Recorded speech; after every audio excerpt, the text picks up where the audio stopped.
श्री कृष्ण कहते हैं जो होता है अच्छे के लिए होता है। कभी कभी विपरीत परिस्थितियां हमारी वर्तमान स्थिति को अच्छा करने के लिए आती है। मन चंचल होता है, ये इधर उधर भागता है और किसी भी कार्य की एकाग्रता का दुश्मन है। लेकिन यदि यह व्यक्ति के वश में हो जाए तो इससे अच्छा कोई मित्र नहीं है।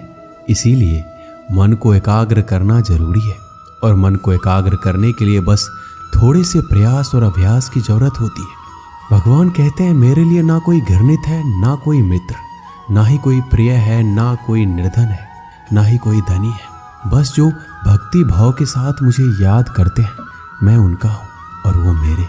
श्री कृष्ण कहते हैं वो किसी के भाग्य के निर्माता नहीं है, व्यक्ति खुद ही अपना भाग्य लिखता है। आप जैसा बीज बोएंगे आप वैसा ही फसल काटेंगे, आप जैसा कर्म करेंगे आपको वैसे ही परिणाम मिलेंगे। यदि विद्यार्थी मन लगाकर पढ़ाई करेंगे तो परीक्षा में सफल होंगे। इसीलिए हर व्यक्ति का भाग्य भी तभी बदलेगा जब वो अपना कर्म करेगा। भ्रम और संदेह से परे जब भगवान आपसे प्यार करते हैं तो आप हर चीज से प्यार करते हैं। श्री कृष्ण कहते हैं कभी खेत में किसी किसान को खेती करते देखा है? वो उसे सींचता है, उसे जोतता है, पशु पक्षियों से खेत की फसल की रक्षा करता है। परंतु एक बात का वो सबसे विशेष ध्यान रखता है कि कहीं खेत में खरपतवार ना उग जाए, क्योंकि एक खरपतवार खेत की सारी फसल को नष्ट कर सकती है। ठीक उसी प्रकार यदि वंश की कोई संतान खोटी निकल जाती है तो वो समूचे वंश का सर्वनाश कर देती है। इसीलिए संतान के लालन पालन में विशेष ध्यान देना आवश्यक होता है, क्योंकि संतान वो फसल होती है जो वंश के आने वाले समय को महान बना सकती है या फिर वंश का पतन कर सकती है। श्री कृष्ण कहते हैं व्यक्ति को सदैव बुराई से बचकर रहना चाहिए। अगर कोई बुरा कर्म करता है तो वो कर्म आपको अपने जीवन में ही भोगना पड़ता है। जिस प्रकार बछड़ा झुंड में भी अपनी माँ को ढूंढ लेता है, वैसे ही कर्म का फल आपको हजारों की भीड़ में भी ढूंढ लेगा। ईश्वर कण कण में निवास करते हैं। छोटे से छोटे जीव के हृदय में ईश्वर का वास होता है। उस जीव को कष्ट का अनुभव होना ईश्वर को कष्ट का अनुभव कराता है। अर्थात किसी जीव को कष्ट देकर आप अपने ईश्वर को खुश कैसे देख सकते हैं? जो श्री कृष्ण का दास हो जाता है वो अपने आराध्य से ऐसे दिन ना दिखाने की कामना करता है। जब उसमें गुरूर आ जाए तो अपने कृष्ण का सेवक बनकर ही जीवन सफल बनाना चाहता है। जो व्यक्ति सदैव हंसता खेलता मुस्कुराता रहता हो, अगर वो अपने स्वभाव से भिन्न हो जाए अर्थात चुप गुमसुम उदास रहने लगे तो समझना उसके हृदय में एक दर्द है। उस दर्द ने उसे कमजोर बना दिया है। जिसमें व्यक्ति के पास संपूर्ण धन दौलत ऐश्वर्य वैभव सब है मगर संतुष्टि नहीं है। उस धन दौलत का कोई अर्थ नहीं है, क्योंकि वो व्यक्ति सदैव असंतुष्टि की स्थिति में रहता है। जिसके पास संतुष्टि है वो थोड़े में भी संतुष्ट रहता है। जब आप कोई बुरा कार्य करते हो या अच्छा कार्य करते हो, आपको लगता है कोई देख नहीं रहा है, लेकिन आप ये क्यों भूल जाते हैं आप जो भी कुछ कर रहे हैं भगवान की दृष्टि सदैव आप पर बनी हुई है। इसलिए आप ये ना समझें कि आप अकेले हैं, भगवान सदैव आपके साथ होते हैं। कहते हैं मन के हारे हार है और मन की जीते जीत। अर्थात जिस प्रकार सकारात्मक विचारों से सफलता मिलती है उसी प्रकार नकारात्मक विचार असफलता के मार्ग की ओर अग्रसर करते हैं, क्योंकि जैसा हम सोचते हैं वैसा ही हम बन जाते हैं और अपने विचारों के माध्यम से ही हमें नकारात्मक और सकारात्मक परिणाम मिलते हैं। इसीलिए अपने सोच को हमेशा सकारात्मक रखिए। मनुष्य ही एक ऐसा प्राणी है जो कर्म करता है, इसलिए कर्म करना प्रत्येक व्यक्ति का धर्म भी है। धर्म करने वाला व्यक्ति ही कर्मवीर कहलाता है। इसीलिए कर्म करते रहना खाली बैठे रहने से बेहतर होता है। श्री कृष्ण कहते हैं अगर आपको याद ही नहीं कि गुच्छे की कौन सी चाबी ताले को खोल सकती है, फिर भी आप लगातार ताले को खोलने का प्रयास करते रहते हैं, फिर भी वो ताला नहीं खुलता है। अधिकतर लोग ऐसी परिस्थिति में अपनी आशा खो बैठते हैं। उन्हें लगता है कहीं चाबी खो गई है और वो तिलमिला जाते हैं, क्रोधित हो उठते हैं। परंतु उस समय धैर्य रखें, क्योंकि गुच्छे की अंतिम चाबी ताला खोल सकती है। कुल्हाड़ी का अंतिम प्रहार वृक्ष को काट के गिरा देता है, परंतु क्या सत्य में कुल्हाड़ी का अंतिम प्रहार वृक्ष को काटकर गिरा देता है? आपको आपका लक्ष्य दिला देता है? नहीं, आपका निरंतर प्रयत्न ही आपको सफलता दिलाता है। जब आपका मन निराश हो, अपने कार्य में दोगुनी उत्साह से जुट जाइए, क्योंकि अनावरत बहता जल ही कठोर चट्टान को काट सकता है। सफलता का मूल है परिश्रम, प्रयास और आशा। श्री कृष्ण कहते हैं, आपको पूरे धैर्य और भगवान पर विश्वास के साथ अपना जीवन निर्वाह करना चाहिए। लोग अक्सर सच कहने से बचते हैं या डरते हैं, पर सत्य कभी छुप नहीं सकता, ना ही कभी मिट सकता है। हम कितना भी छुपा लें, पर एक ना एक दिन सच तो उजागर हो ही जाएगा। इसलिए जो बात सच पर आधारित हो, उसे कहने या मानने से कभी नहीं डरना चाहिए। लोग अपने शरीर को सुंदर बनाने में लगे रहते हैं, पर आत्मा की सुंदरता शरीर की सुंदरता से कहीं ज्यादा महत्वपूर्ण है। शरीर तो नश्वर है, मिट्टी से बना है और मिट्टी में ही मिल जाता है, पर आत्मा अमर है। इसलिए आत्मा की सुंदरता पर ध्यान दो। आत्मा की सुंदरता स्वयं को भगवान में लीन करने में मिलती है। जो अज्ञानी व्यक्ति होता है, वो ये गलतफहमी पाल लेता है कि मैं करता हूँ, सभी कार्य मेरे द्वारा किए जा रहे हैं। ऐसे में उसमें अहंकार घर कर लेता है। परंतु इस सृष्टि में जो भी हो रहा है, सब कुछ भगवान के इच्छा से हो रहा है। अज्ञानता के कारण व्यक्ति में जब अहंकार जन्म लेता है, तो उसका पतन होना निश्चित है। श्री कृष्ण कहते हैं, मनुष्य का जीवन ऋतुओं के समान होता है। आज ग्रीष्म तो कल वर्षा, परसों शीत। तनिक संकट आया तो हम संयम खो बैठते हैं, तो तनिक ऋतु बदले तो हम अधीर हो जाते हैं। अपने आक्रोश, अपने क्रोध में हम उनसे ही संबंध बिगाड़ लेते हैं जो हमारे अपने होते हैं। क्यों ऐसा ही होता है ना? हमें लगता है कि हमारे अपने हैं, फिर से मना लेंगे, परंतु स्मरण रखिए, सदा ऐसा करना संभव नहीं होता। सागर की उछलती लहरों को तट सहता है, और यदि तट ही टूट जाए तो बाढ़ आ जाती है। हमारे संबंध दूध की भांति होते हैं। दूध तपकर उबल सकता है, परंतु यदि उसमें खटास आ जाए तो वो फट भी जाते हैं, और फटे दूध को चाहे कितना मथ लो, उसमें से मातम नहीं निकलेगा। इसलिए अपने संबंधों को संभाल कर निभाना चाहिए। श्री कृष्ण कहते हैं, जो व्यक्ति अपने अहंकार से भारी हो जाता है, जिसमें अभिमान भर जाता है, वो उस पत्थर की भांति होता है जो भारी होने के बावजूद भी नदी की धारा में डूबकर अपना अस्तित्व खो देता है।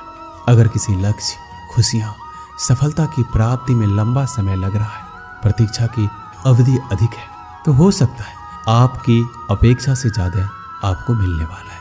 अपने कर्म पर अडिग रहिए और विश्वास रखिए उस ईश्वर पर जो आपके कर्म की परीक्षा ले रहा है। जो लोग जीवन को भूत और अतीत के भरोसे छोड़ देते हैं, उन्हें श्री कृष्ण सावधान करते हैं। जीवन का अर्थ ना भूत है ना भविष्य, जीवन केवल और केवल वर्तमान है। इसीलिए वर्तमान में अपने जीवन का आनंद उठाइए। श्री कृष्ण कहते हैं, संगति या साथ, मित्र और साथी मनुष्य के व्यक्तित्व के लिए सबसे महत्वपूर्ण होते हैं। आप कहेंगे कैसे? मनुष्य अपने व्यक्तित्व के लिए उत्तरदायी होता है, परंतु मनुष्य संगति में ना चाहते हुए भी उसका व्यक्तित्व संगत की भांति हो जाता है।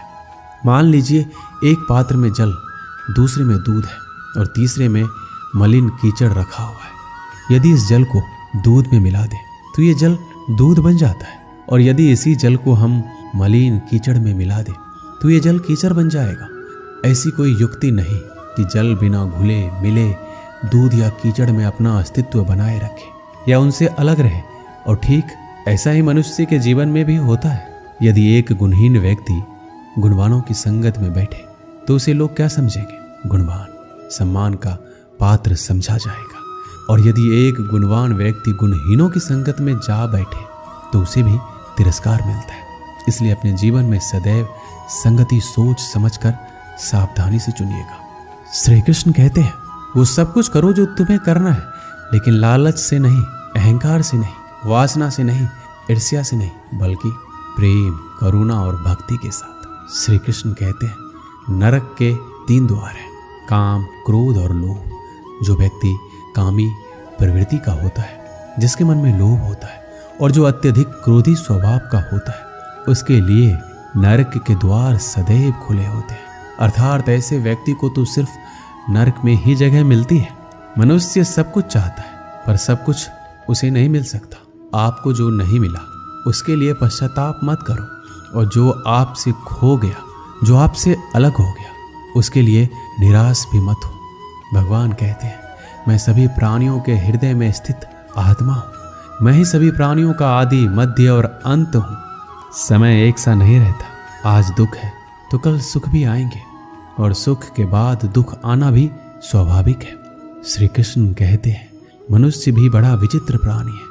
अपने से नीचे के स्तर के लोगों को हीन की दृष्टि से देखता है, उनका उपहास उड़ाता है, उनसे बार बार कहता है कि तुम्हारा कुछ नहीं हो सकता, तुम भविष्य में कुछ नहीं कर पाओगे।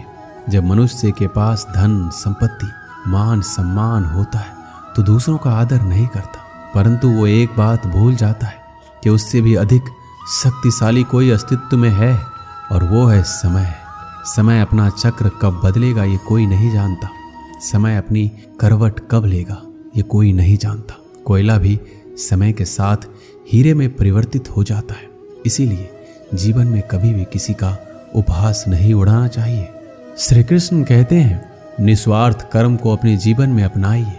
जो विधाता की लेख में होता है उसी का फल हमें मिलता है। विधि के विधान को स्वयं ईश्वर भी नहीं टाल सकते। जिस व्यक्ति के पास आपके लिए मान, सम्मान और कद्र ना हो, उनके साथ रहना व्यर्थ है। वो सदैव आपके लिए शत्रुता का भाव रखते हैं। ऐसे व्यक्तियों के साथ रहने से उत्तम है आप अकेले रहें। इस जीवन में अधिक सरल होना भी अनुचित है। जो सरल और सीधे स्वभाव का होता है, लोग उसका अनायास फायदा उठाते रहते हैं। अच्छी किस्मत के लोग थोड़ा भी बुरा होने पर भगवान को कोसते हैं, और बुरी किस्मत के लोग थोड़ा भी अच्छा होने पर भगवान का स्मरण और धन्यवाद करते हैं। प्रभु अपने भक्तों की सदैव परीक्षा लेते रहते हैं। इस परीक्षा में भक्तों को अनेकों कष्टों का सामना करना पड़ता है। सामान्य लोग इसे अपना दुख मानकर पीछा छुड़ाते हैं, वहीं साधक तथा प्रेमी प्रभु की इच्छा समझकर उसका सामना करते हैं। जो लोग कहते हैं कि अपनों के आगे झुकने में कोई बुराई नहीं है, उन्हें ये मालूम होना चाहिए कि जो सच में अपने होते हैं ना, वो कभी झुकने ही नहीं देते। दिव्यता केवल शक्तिशाली होने में नहीं, बल्कि दूसरों में शक्ति जागृत करने में। जब लोग आपकी बुराई करें तो परेशान ना हो, क्योंकि वो लोग आपको महत्व देने का कोई और तरीका नहीं जानते। सबसे इस तरह का व्यवहार कीजिए कि कोई आपके बारे में बुरा भी कहे तो कोई उस पर विश्वास ना करे। हम ना बोले फिर भी वो सुन लेता है, इसीलिए उसका नाम परमात्मा है। वो ना बोले फिर भी हमें सुनाई दे, उसी का नाम श्रद्धा है। अगर कोई व्यक्ति शिक्षा से पहले संस्कार, व्यापार से पहले व्यवहार, भगवान से पहले माता पिता को पहचान ले तो जिंदगी में कभी कठिनाई नहीं आएगी। स्वार्थ संसार का एक ऐसा कुआं है जिसमें गिरकर निकल पाना बड़ा कठिन होता है। श्री कृष्ण कहते हैं, आपने चुंबक को तो देखा ही होगा, कैसे वो लोहे की ओर आकर्षित होता है और कैसे वो लोहे को अपनी ओर आकर्षित करता है, क्योंकि उसके स्वभाव में ही आकर्षण है। हम सबके भीतर एक ऐसा ही चुंबक होता है, विचार का चुंबक, जो सदा अपने ही जैसे विचारों को आकर्षित करता है। हम जो बोलते हैं वही करते हैं, उसी प्रकार हम जो सोचते हैं वैसा ही पाते हैं। साधु ईश्वर का नाम जपता है तो उसे ईश्वर मिल जाता है, अर्थात फल हमारी सोच पर ही निर्भर करता है। इसलिए हमेशा सकारात्मक सोचिए। एक शहर में एक परिश्रमी, ईमानदार और सदाचारी लड़का रहता था। माता पिता, भाई बहन, मित्र, रिश्तेदार उससे बहुत प्यार करते थे। सबकी सहायता को तत्पर रहने के कारण पड़ोसी से लेकर सहकर्मी तक उसका सम्मान करते थे। सब कुछ अच्छा था, किंतु जीवन में वह जिस सफलता प्राप्ति का सपना देखा करता था वह उससे कोसों दूर था। वह दिन रात जी जान लगाकर मेहनत करता, किंतु असफलता ही उसके हाथ लगती। उसका पूरा जीवन ऐसे ही निकल गया और अंत में जीवन चक्र से निकलकर वह काल चक्र में समा गया। चूंकि उसने जीवन में सुकर्म किए थे, इसलिए उसे स्वर्ग की प्राप्ति हुई। देवदूत उसे लेकर स्वर्ग पहुंचे। स्वर्गलोक का अलौकिक सौंदर्य देखकर वह मंत्र मुग्ध हो गया और देवदूत से बोला, ये कौन सा स्थान है? देवदूत ने बोला, ये स्वर्गलोक है। तुम्हारे अच्छे कर्म के कारण तुम्हें स्वर्ग में स्थान प्राप्त हुआ है। अब से तुम यहीं रहोगे। ये सुनकर लड़का खुश हो गया। देवदूत ने उसे वह घर दिखाया जहां उसके रहने की व्यवस्था की गई थी। वह एक आलीशान घर था। इतना आलीशान घर कि उसने अपने जीवन में कभी नहीं देखा था। देवदूत उसे घर के भीतर ले गया और एक एक करके सारे कक्ष दिखाने लगा। सभी कक्ष बहुत सुंदर थे। अंत में वह उसे एक ऐसे कक्ष के पास लेकर गया जिसके सामने स्वप्न कक्ष लिखा हुआ था। जब वो उस कक्ष के अंदर पहुंचे तो लड़का ये देखकर दंग रह गया कि वहां बहुत सारी वस्तुओं के छोटे छोटे प्रतिरूप रखे हुए थे। ये वही वस्तुएं थी जिन्हें पाने के लिए उसने आजीवन मेहनत की थी किंतु हासिल नहीं कर पाया था। आलीशान घर, कार, उच्चाधिकारी का पद और ऐसी बहुत सी चीजें जो उसके सपनों में ही रह गए थे। वह सोचने लगा कि इन चीजों को पाने के सपने मैंने धरती लोक में देखे थे किंतु वहां तो मुझे ये मिले नहीं। अब यहाँ इनके छोटे प्रतिरूप इस तरह से क्यों रखे हुए हैं? वह अपनी जिज्ञासा पर नियंत्रण नहीं रख पाया और पूछ बैठा, ये सब यहाँ इस तरह, इसके पीछे का क्या कारण है? देवदूत ने उसे बताया, मनुष्य अपने जीवन में बहुत से सपने देखता है और उनको पूरा हो जाने की कामना करता है किंतु कुछ ही सपनों के प्रति वह गंभीर होता है और उन्हें पूरा करने का प्रयास करता है। ईश्वर और ब्रह्मांड मनुष्य के हर सपने पूरा करने की तैयारी करते हैं लेकिन कई बार असफलता प्राप्ति से हताश होकर और कई बार दृढ़ निश्चय की कमी के कारण मनुष्य उस क्षण प्रयास करना छोड़ देता है जब उसके सपने पूरे होने वाले होते हैं। उसके वही अधूरे सपने यहाँ प्रतिरूप के रूप में रखे हुए हैं। तुम्हारे सपने भी यहाँ प्रतिरूप के रूप में रखे हैं। तुमने अंत समय तक हार ना मानी होती तो उसे अपने जीवन में प्राप्त कर चुके होते। लड़के को अपने जीवन काल में की गई गलती समझ आ गई किंतु मृत्यु पश्चात अब कुछ नहीं कर सकता था। इस कहानी से हमें यही सीख मिलती है कि किसी भी कार्य को पूर्ण करने की दिशा में अगर आप आगे बढ़ रहे हैं तो उसे दृढ़ निश्चय के साथ कीजिए। चाहे कितनी भी मुश्किलें क्यों ना आए, चाहे कितनी बार भी असफलता का सामना क्यों ना करना पड़े, अपने सपने को पूरा करने की दिशा में तब तक प्रयास करते रहेंगे जब तक वो पूरे नहीं हो जाते। अन्यथा समय निकल जाने के बाद ये मलाल रह जाएगा कि काश मैंने थोड़ा प्रयास और किया होता। अपने सपनों को अधूरा मत रहने दीजिए। दृढ़ निश्चय और अथक प्रयास से उन्हें हकीकत में तब्दील करके ही दम लीजिए। श्री कृष्ण सदैव आपके साथ है। दोस्तों, इस वीडियो में बस इतना ही। मिलते हैं अगले वीडियो में। अपना ख्याल रखिएगा। जय श्री कृष्ण।